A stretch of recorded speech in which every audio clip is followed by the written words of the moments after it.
Carolina shit. Let's go.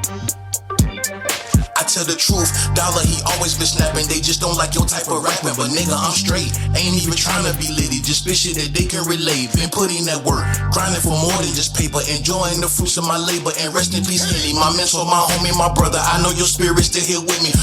Smoking and I'm writing R&B in rotation. On my way to beat it down, she just dropped that location. Carolina nigga coming straight up out the country. Growing up around fields that manure hella funky. Man, I've been born in the 90s. That's everything you need to know. Yeah, I lost my dad around them times. Could not even see his he grow. So I just be out here and move like a rebel and gas myself up. I got snaps on the petrol. Smell my cologne. They say what that you got on. I got a gate key, cause that's my style that I own. Man, I've been rhyming so long. It really just got me to thinking. Yeah, ain't found the formula yet. This shit got me angry like plankton. So said that I'm never gonna stop. This life is gonna cost me a lot. Remember them days I've been chillin' and wanted to post on the block.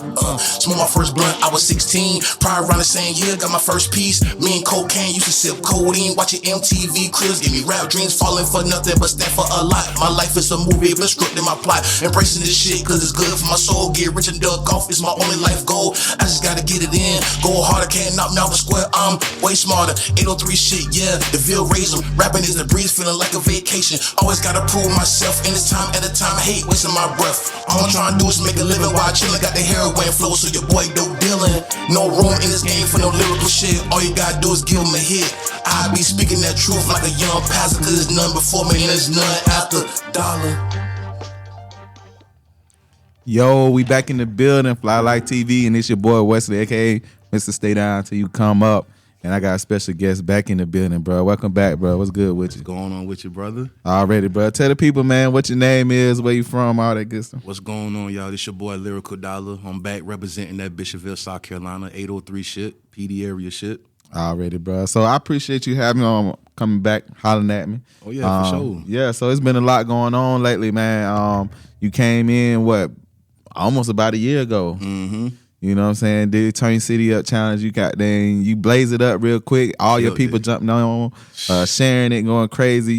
You one of the first people to do the Turn City Up challenge and kind of do the real and peak at that past that 10,000 views lane. So I did recognize that. I seen that, and I'm like, man, I can see the support with your video once I put it out. So yeah, for sure. For the people that's watching, what they don't know is y'all support is what push everybody. Like without y'all support, it's hard to make these videos do what they're supposed to.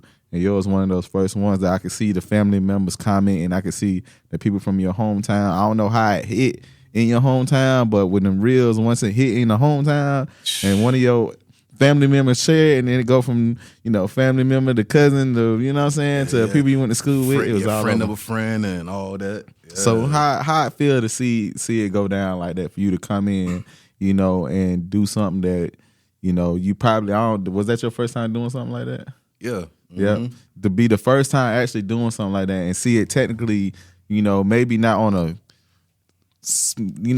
nationwide level, but what I'm saying, on a state level go viral to a certain extent. Yeah, I ain't gonna lie, that shit had felt good, bro. And it caught me by surprise because, I think it caught me by surprise because the number of shares and how fast the shit went up. Mm-hmm. You know what I'm saying? And I already knew, me being lyrical, one of the things I had to accept was the fact that my shit ain't for everybody. Yeah. You know what I'm saying? So when I seen it and it went crazy like that, I'm like, damn, straight up, because some of the people who shared it either never saw me do it live, either they just heard a song and never seen me, or they just seen my video and oh, I seen your video, but they actually see me doing it live. Because anybody who know me, I'm a shy person, I'm soft-spoken. So when they see me do that, they were like, yo, you can't be the same person that come in here and don't talk, and then you on the mic doing that right there. Yeah. So to see my city sharing it, that shit had meant a lot. So I appreciate y'all, for real. So that let me know that y'all support what I got going on and that my music is actually good enough for that.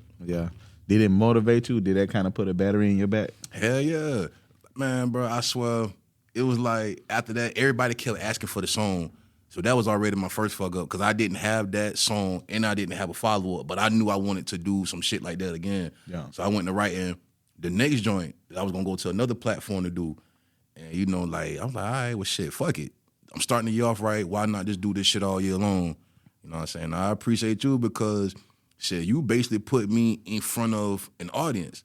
Cause before I came up here, bro, like, I ain't really had nothing going on. Like when I came here, like I had just got my whip back on the road. And shit, this was like one of the first things I did musically. Yeah. You know what I'm saying? Like I'd have been sitting on the Smooth Operator joint for about 2 months before I came. But when I knew I had mastered it, the flow and everything, I'm like, yo, I'm about to go spit that shit. Fuck it. Yeah. And sometimes that's just a start, man. The first step is just, just going and doing. Because it may not ever be a good time or a bad time. But the best thing you did was make sure you know your stuff. For sure. You get what I'm saying? You can tell you was a one take. It wasn't no, let me try again, start it over, none of that. You just came in and you just went straight in. Yeah. I like to be prepared. Like I was having this conversation with my engineer, shout out to my dog Sway D4G. We was talking about me being prepped when we come to the studio because we did an 8-hour session about a month ago at 700 Studios. He was basically telling me like, bro, you be over prepared. Like we'll knock some shit out so fast. And I'm like, all right, bro, we can do the next one. He would think like, damn, you ain't doing nothing else. It's just like rest in long live my dog Henny. Like I already know how it is to be in the studio with an engineer all day with somebody who fucks up all day. Yeah. You know what I'm saying? So I kind of learned from them like, yo, I feel like it's my job as an artist to not only come prepared, but to also make it easy for the engineer to do their job. That's why I don't really believe in punching in and shit like that or trying to freestyle. Like, bro, I came with this shit written and rehearsed like we was about to do a fucking show. And it's, yeah. And then that punching in, man, be hurting some of them because they can't perform it. Because the songs the lines be so close to each other, yep. You can't even say, the first or the second word to your next line. Yep. And you can't remember it because you never had to remember it to record it. You just had to keep punching in and do a line, this line, that line. You can't put it together. Yeah, and then about the punching in, you probably ain't gonna keep the same tone as the first 4 bars. You got a tone, all right, I'm about to punch in. Now your punching sounds slow as fuck. Yeah. Now you got to keep doing that, or you got to do the first 4 bars and put the punch in right there. Like it just, and I feel like it dirties up it makes the track sound messy. Now the engineer got to make that shit sound like a whole new song. Yeah. You know what I'm saying? So I like for my shit to just be clear, straight to it. And don't get me wrong now, I fuck up. Like I tell them straight up, oh shit, damn, bro, let me do that one again. But it could either be because I got whatever line mixed up. So let's just say I probably said the 3rd bar. So I probably said the 6th bar instead of the 3rd bar. Like, you practice it so much, you get the lines mixed up. Or I probably didn't say a word clear enough. But other than that. Yeah. So since then, since you came, and we'll get into the other stuff that you did, but did you have people see you out in the streets or out and about and recognize you from doing that? Yeah. And what was their reaction to seeing you? Shit, just keep doing you. Oh, I ain't know you was doing it like that. Oh, you did good on the Sade sample. Like that stood out more than just me rapping. Me rapping on it was a bonus, but like, damn, you did the Sade sample. Like that's all I was hearing. They like, oh, I saw you on TikTok, or I saw your reel. You know what I'm saying? So they were like, yo, cause I don't have the image of a rapper. I just like somebody who would just go in the store and buy something and go home. So when they hear me rapping, it's like, the fuck? Like, I seen your video, though. You doing good. Keep doing what you're doing. And most of the time, it was people from my hometown.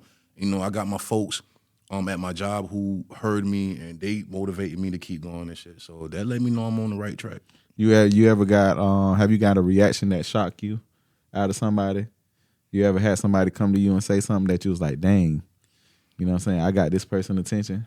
Yeah. All right, man. This is like so last month I went back home to my hometown, Bishopville, South Carolina, and I shot a video for Carolina Blues. Downtown is an old city bank. I was on the steps, but right across the street is a Chinese place called the China House. It was this older white lady. She kept staring, and so after we did the shoot, I'm walking across the street, and she stopped me. I thought she was just talking. And she was like, you did a real good job. Like, I really enjoyed what you did. And I was just trying to remember. I had forgot just that fast that she was just sitting there watching. And then I had people passing by, notice it was me saying little stuff out the window and shit. It was just a good feeling to get the love from the hometown. That's stardom right there. That's what kind of stardom. For real. So I seen different people. A lot of people know me as Lyrical Dolla only through Facebook. But they'll see me and be like, oh, shit, you Lyrical Dolla. But the ones who went to school with me know me by my government name and not Lyrical Dolla. So they were like, damn, like, what you doing in the city? Shooting a video. And I felt like the reaction I got from those 2-3 people, all right, shit, I'm making the city proud. Exactly. You know what I'm saying? Yeah. Yeah. So what made you start rapping? Man, what made me start rapping was the artists from the Carolinas, the state capital, Columbia, South Carolina. So this is like back during the MySpace days, and it just seemed like Columbia had like a good music scene. Cause I always thought that you only could go to the studio if you was a signed artist. I ain't knew we could buy the shit and then go to studios and shit. So I was hearing how good they shit was sounding, and I'm getting different tips from people from how I can get my own setup. So I'm like, shit, if they doing it, damn, I might need to try it too. Like, cause I just really wanted to make one song. I thought I was gonna be one of the ones, make that one song, shit take off, that. But you know, I had people who knew what I was doing, and they had started believing it slowly but surely. You know what I'm saying? My brother right there, he one of those people. You know what I'm saying? So just by knowing I had something going on, I started learning knowledge of the game and what to do. And, you know, like some things we had to learn as it was going on, because I came during the time where it wasn't, the social media shit wasn't going on yet. You just had to get out here and be a car salesman. Yeah. You know what I'm saying? So, yeah. You gotta go door to door. Mm-hmm. But that's what's up though. So what song you think was that song that made you, you know what I'm saying, made you confident about what you do? Like, you know, everybody, at first you playing around, it don't matter if it's good or not, you just doing it, you learning, you know, I'm pretty sure a lot of people think either two ways. They think all their stuff garbage in the beginning, but you got some people in the beginning, you know, they got that personality to where they think everything they do in the beginning is hard. So they like, oh, that's hard, so they gonna do another one that's hard. But then you got some people like, nah, that's garbage. I can do better than that. I can do better. So it pushes them forward. So what was it like for you, and what song or what part of your time of doing it to where you felt like, all right, I'm good. I can do this. All right. When I first started, I wrote the Benny Siegel "Feel It in the Air." All right. And I had recorded that shit on a cassette tape. Like one of my mans who I used to rap with, like we made till we could record on cassette. But when I bought a mic. The first mic I ever brought was a computer mic from Walmart, a little skinny ass computer mic, but I look at it like it's a mic. So I did this beat called Writer, Sometimes Freestyler. And it was on the Ludacris. I do it for hip hop beat. It was just like one long ass verse that I had rapped, but those who had listened knew like, okay, I just gotta polish my shit a little more, but you saying something. Yeah. So then I wrote to Yo Gotti, 5-star chick. I wrote to this game beat called House of Pain, but I called it Pure Pain. And, you know, during these times, you was either burning the CD, putting the shit on your iPod, or putting the shit on the MP3 player. Yeah. So those songs was on there, and my brother, he had the MP3 player. You know, he started hanging out downtown a lot, so he would just let people hear it. So when I would pull up to pick him up or whatever the case, they telling me, damn, that shit was hard you did. You know, even though the quality wasn't shit, but they look at it like somebody from the city trying to do some shit like this, so we want to fuck with it. Yeah. And I'm like, all right, I got a handful of people. Well, let me just keep the shit going. So I just started working on how I wrote, how I flowed, my beat selection, and the kind of artist I was gonna be. Cause I didn't know I was gonna be a lyrical artist. Shit, I didn't know what I was gonna be, like artistry wise. I just knew that like this right here can be something if I keep doing it. Yeah. I mean, it's like that for anybody if they push themselves, but everything ain't for everybody. For sure. So once you do have, I would say that, that passion for something, go for it, because, some people just doing something just so they can make money, and that's normally why it ain't working for them, because they ain't got that passion for it. Yeah. So you gotta have that passion first. Now once you left, I did see you go to what's the name of that show that you went to? Creeping Through the Streets. Creeping Through the Streets. Mm-hmm. And it was another. That's the one that had like the black and green background or something like that. Yeah. Yep. Yeah. And then before that, where that's at? That's in Atlanta? No, that's in Jacksonville. That's in Jacksonville. Yeah. Okay. Shout out to that is in Jacksonville. Yeah, so shout out to DJ Hariana, man. Hariana, a real cool dude and shit, man. I think the first time I found out about that by your page. So once I seen that come through with you, I was like, okay. Then I started looking at some of the other stuff. Yeah. I like how they build like his background and his logo. Yeah. They give me ideas of different things to do too. So that was hard. And shout out to my girl Savage P from back home. Another dope female artist from back home. Like she did it first, and I just kind of hit and was like, yo, like what is that? And how can I get on? And she you know, she ain't gatekeeping or no shit like that. She just like, yo, this is how you get in touch when I hit, bro. Like, yo, I got something that I want to do. And like I said, the Smooth Operator had did so good here in Georgia. I'm like, yo, let me try it with a, you know, like a Florida fan base. And, you know, like I said, being that I'm from the Carolinas, you know, I knew I had to come with it. And before I did Creeping Through the Streets, I did the Bodega at the Mighty Butt store. Shout out to my dog Holla. You know, he let me come up there. I went out there, did the 803, freestyle. You know what I'm saying? That was looking good, because now it's like, okay, we seeing him more now versus I would probably drop a video and vanish. Probably won't see me for like 6 months, and then I might come out with some other little shit. But this is the most I've been like on camera and showing visuals and shit. So it was just a good feeling, man. Like I said, man, like you pretty much put me back in the game. Like you know, you gave me that new motivate. Yeah. Yeah, and I appreciate That's what's up, that. man. Yeah. Hey, appreciate it, man. Mm-hmm. So look, we all need it. I can't do this without y'all, so we all need that, right? So I was just about to ask you what motivates you to go, but I'm gonna ask you, you know, what inspires your music? Like, what inspires the type of music that you put out? What inspires it? Just knowing. Hold on. No, think about. I'm gonna let you think about that. We're gonna. I skip past that Creeping Through the Streets too, real quick. How did the Creeping Through the Streets, like? How did it do, and what was the reaction after that? Did you get like some new fans out of Jacksonville and stuff like that? How did that go? Yeah, I had got a couple of new followers. Yeah. Mostly from the other artists that was there, you know, and I just had that sound that they probably maybe heard but didn't hear as much. Yeah. And like I said, you know, the beat and the sample itself grab you before you even hear me rap. So I already got you when the shit start. Yeah. All I feel like I got to deliver now.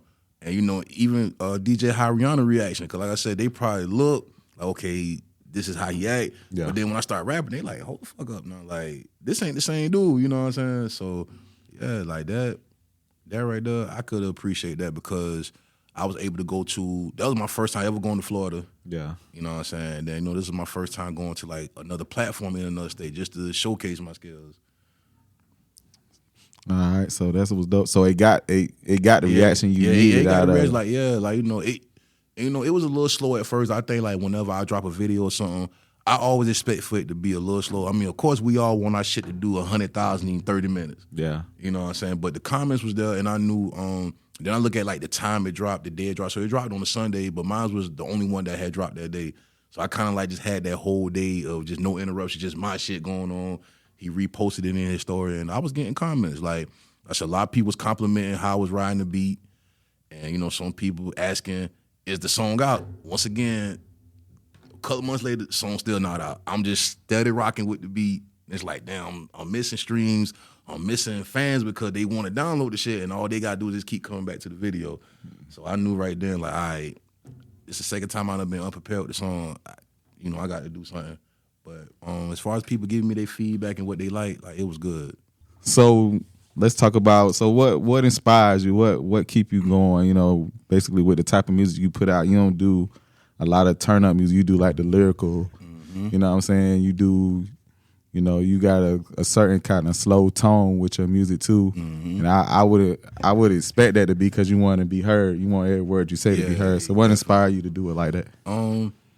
Because, you know, my fan base, what I learned over time doing music, my fan base is a majority of older people.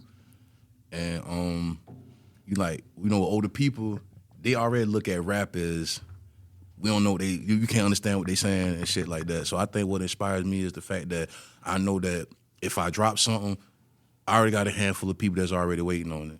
Or if I drop something, I already know the ones that's gonna push it. So the fact that I know that I could still make good quality shit and people gonna fuck with it, that inspired me too. And the fact that I know there's people that believes in me. And, you know, also, you know, keeping my homie name alive, you know, long live Henny, shit. I'm gonna say that to the day I leave here, because shit, you know, he was believing me when I wasn't believing in myself. So like him leaving, you know, 4 or 5 years ago, it kind of took it away. The inspiration, it just took everything. I just felt like shit was just going left after that. So me knowing that he would have still wanted me to do it, or he would have been getting on my ass if he seen me not doing it because he not here, like, you know what? Let me just get back into the shit because he believed it, and maybe he was just with me, you know, to build my confidence or to build some type of belief in myself. So I know, like him believing in me, like that inspired me, like more than anything. Yeah, I know even though I do some stuff, he's still watching, and I know he's still gonna be here when I get to the end. That happened before you came on my show or after? This happened before August 2020. You know, this is like COVID. Oh, okay. So that been a minute ago. Yeah, you know, so like I think during those times, we was working on the album the year after Hugo. We was working on that. In the middle of working on that, that's when he left.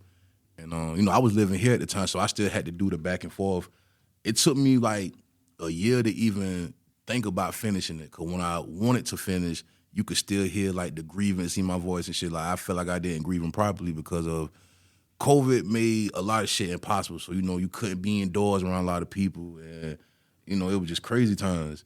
So, yeah. What the heck? So what do you listen to though? Like I can hear your music. Do you listen to the same type of music that you make? Because just speaking from experience, I don't listen to the same. Like I listen to stuff people wouldn't expect me to listen to. Like I may do some dirt for a straight month, and then you know right after that, I don't even want to listen to no more rap. I might just do nothing but some Brent Fayards. You get what I'm saying? Yeah. So with rap, like, man, I listen to those who kind of like I grew up on. Like, you know, I listen to the what I call the street nigga music, the turn up music, because even though I make the kind of music I like, I be thinking like, damn, I wish I could have make a song like, you know, because the shit be catchy. You know, so I be like, yo, I wish I could make some catchy shit. But rap, I try not to listen to rap too much. Like on my early morning rides going to work, or be R&B. You know, I might have like a lot of R&B, like the old R&B, the new shit, or just the people that we like. But yeah, like, cause when I first started, I listened to a whole lot of just East Coast New York shit. So it was just, you know, it was just strictly that. Like, so it took me a while to kind of tap into the South and tap into the West and all that. Cause I had like lyrics, I had like metaphors. It was just, you know, they would call it the conscious rap, but nah.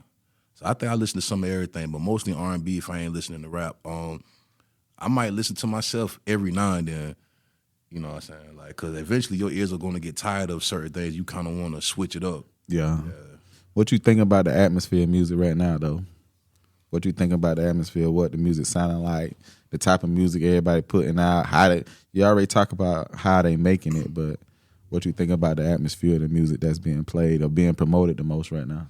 I mean, it's good because you know everybody just moving fast. Everybody want to turn up, and you know everybody wants something that's gonna be catchy and relatable.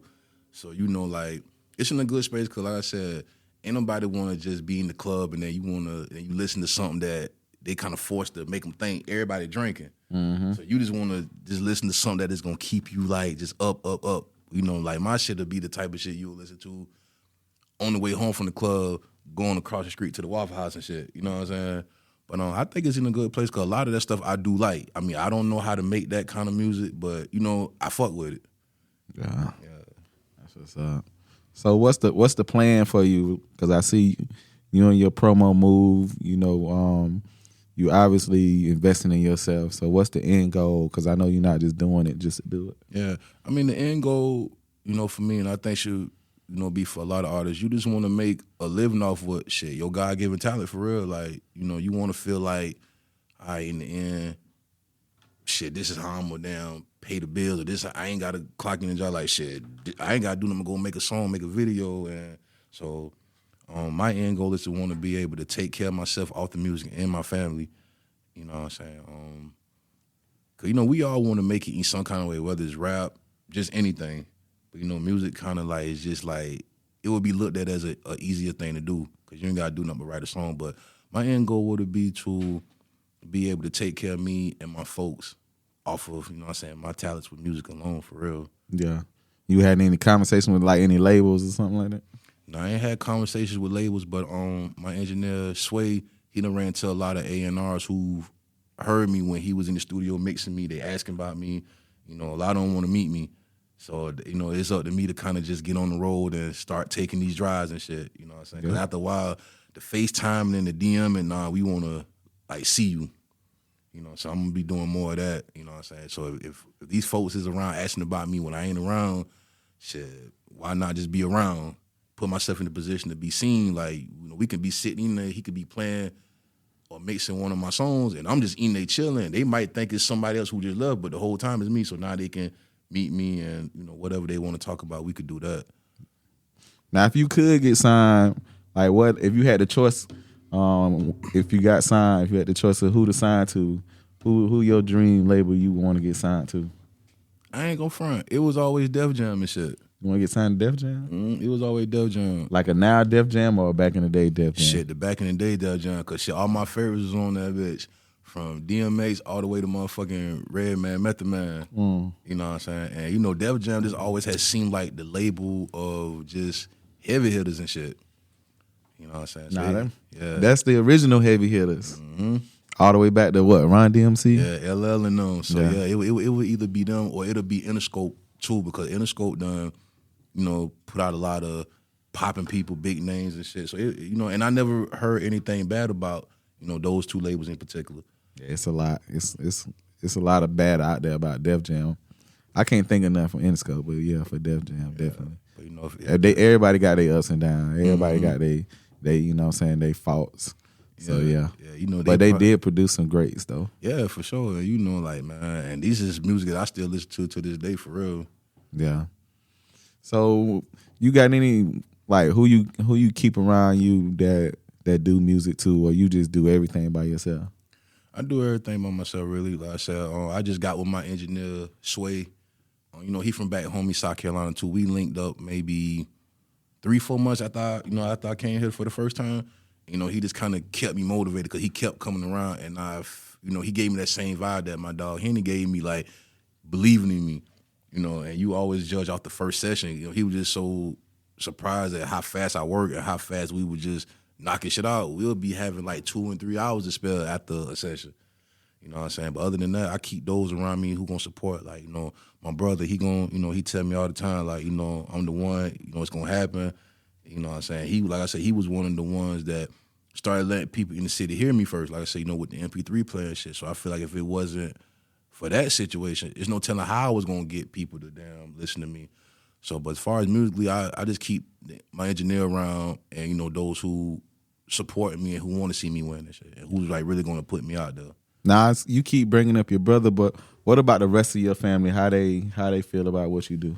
Shit, my mama love it. Like your mom, so you got your mama, daddy, your brother. Yeah, my pops, he passed away when I was 9. My mom for sure, like, she gonna share it. Like, shit, y'all listen to my son. Even my grandma, like, you know, she'll tell me she was scrolling, she seen it. She may listen to I say some shit that's not desirable to her ears, but you know, she propped me up on that. You know what I'm saying? Even with my grandpa, because he couldn't understand in the beginning why I wanted to rap and shit. And then when he heard me, he wanted to know, like, why I had to say this and that, why it can't be this and shit. So the fact that they listen and everything, like my younger cousins, my uncles, my aunt, like they all rooting for me. Yeah. Because they actually see that I ain't just saying, you know how somebody will be like, I'm about to shoot a video, and then 6 months later, shit, with a video. But I could be like, yo, I'm about to shoot a video Saturday. In about 2 or 3 weeks, and I got the video back on a Tuesday. So they know that I'm taking it serious, and you know what I mean, they probably don't understand, you know, what all you got to do to make these things happen, but they know obviously he passionate about it. So yeah, you ain't capping. You ain't capping. Everybody always talking about what they about to do, but it don't always come into fruition. Yeah, it don't always be down. So that's what's up though. So you said you got the album, that you working on the album, or you done? Yeah, shit, the album done and shit, man. You know, it 6, 7, 8 months of just working on it. So I'm hoping like by January, February, you know what I'm saying, the album called Dollars and Cents, you know, not change SCN, SC Common Sense. You know what I'm saying? So that's the album title, Dollars and Cents. 2025 release for sure. You know what I'm saying? I got 7 tracks on there, they banging. I done did the having 14, 15, 20, 21 songs. And, you know, I said with the kind of music I make, I just want to make enough for them to be like, shit, damn, like, I want the replay value to be high. Like, fuck that rewind button up when you listen to the shit. And, you know, even though it's 7 songs, you know, it's 7 songs that I really took my time with, you know, and I think with this album, I just wanted them to know, like, you know, I still do this, but I switched up my mentality on the album. I switched up, you know, my tones, how I felt, even down to my beat selections. Like, you know, I don't really took a liking to Big X the Plug, and like his beat selections, like, damn, yo, like everybody using samples. No, but shit, I've been using samples before motherfuckers didn't even want to fuck with samples, because like they all saw my music as being soulful. And you know, like, you know how they'll up the tempo on the sample. Now it's like a fast paced sample. Like I could get, you know what I'm saying, I could get jiggy with that. But yeah, the album done. Like, got 2 features on there. You know what I'm saying? My dog Lay Low. He on the song Carolina Blues that I did the video to. You know, that'll be out. Hopefully that'll be out soon, the video. You know what I'm saying? I got my boy from back home too, my boy Enright, on a project too. So 7 songs, 2 features. You know, I think that was good. Yeah, you feel good about this one? Hell yeah. And, you know, I feel good about it because it's something different, like I said, especially with the beat selection. The flow different, like just my subject matter in general, because I don't even be having a subject matter like when I do a song. Like, I really just write some shit that I think be sensible. And, you know, it be crazy because, like, damn, they might think, like, you know, what's the topic? But it just be rapping. Yeah. Mm-hmm. Yeah, that's what's up. So, what you got for the people? What you want to tell the people out there that may not know about you? Man, or the people that think they know you or think they know everything about you, something they may not know about you. Shit, man, I be in the house. Like, I really be in the house, man. Like, cause, you know, as an artist, like, I really don't move like one. I move like a 9-to-5 who do music on the side. Yeah. You see what I'm saying? Like, so I want to kind of tap me more to on me being an artist. You know what I'm saying? Like, I'm a real shy person. Like, shit, be camera shy. Like, you know, if you ever watch like something of mine's back, you might notice that I might look at the camera for a split second, but I'll be looking everywhere except the camera and shit. I know I probably done fucked up a couple of interviews doing that. Man, I'm just real passionate about what I do. You know what I'm saying? Like, just keep checking me out. I'm gonna keep, you know, doing all the things that I didn't do early in my career just to see how it works out for me. And shit, y'all will see me at the top soon, for real. Yes, so look, like I was telling you earlier, bro, you killed it last time, Turn Your City Up challenge. Mm-hmm. We still got the same thing going on, bro. You ready to turn the city up? Mm-hmm. All right, so we in here. What part of Carolina you from again? Bishopville, 803. Man, Bishopville, y'all tapped in last time, man. Make sure y'all tap in again. Make sure y'all support my boy. He about to turn the city up one time. You ready, bro? Mm-hmm. Let's go. Okay. Yeah. K-Dot. Shout to my boy Wesley. Shout to my brother Flip. Shout to my boy Sway. 803 Carolina shit. Yeah. I said I push my pen again, it's about that time for that nigga K-Dot to come and lace these rhymes. Came through, did this shit like a smooth operator. I make it look easy, man, that shit to see my nature. Country ass nigga, yeah, I came up kinda handy. Like sitting on the porch shelling peas with my granny, yeah. Nostalgia, I want them times back. It's like I have a flashback each time I rap. Consistent grind got me focused on the ridges. Few times lost myself trying to run behind these bitches. Bishopville state of mind, yeah, I'm on that. Petty like a nigga that's about to get his lick back. All black Honda been the corners in the city, dumping ashes out my window while I bump that trap dicky. Yeah, I been the one, they just kept me in the vault. They don't like that shit I rap, so it's partially my fault, cause I don't really fit in on the Carolina scene. Don't know if I'ma make it or will it remain a dream. Yeah, a lot of times for real I just be writing shit while I be thinking the shit to put on my bucket list. Pouring up a 5th year, rest in peace the 5th year. Piece of 2025 is gonna be a better year. Never play the streets, but it taught me how to hustle. Half these niggas J-Reed, you a cop motherfucker. Flowing like water, I don't never need to feel the type of shit that you could quote and repost it on Twitter. Yeah, they call me Dollar, so the name screen richer. All them shows at Purple City have me lusting after strippers. People think I'm conscious cause I call myself lyrical. I spread across the beat like I'm trying to whip a miracle. Free all my dogs in this long, live the real ones. Smiling in the public, but when alone I still mourn. Extra, extra, hear all about it. Try my luck like I used my last 5 on the prize pick. Shots to the dome trying to get me bent. About $1 if you need me, it'll all make sense. K-Dot. 803 shit. Shout to my boy Wesley, Flylight TV. Already Lyrical Dolla in the building. Flylight TV. Western Mississippi State, Western Mississippi until you come up back. We go, man. Thank y'all. For sure. Live a fly life and live a fly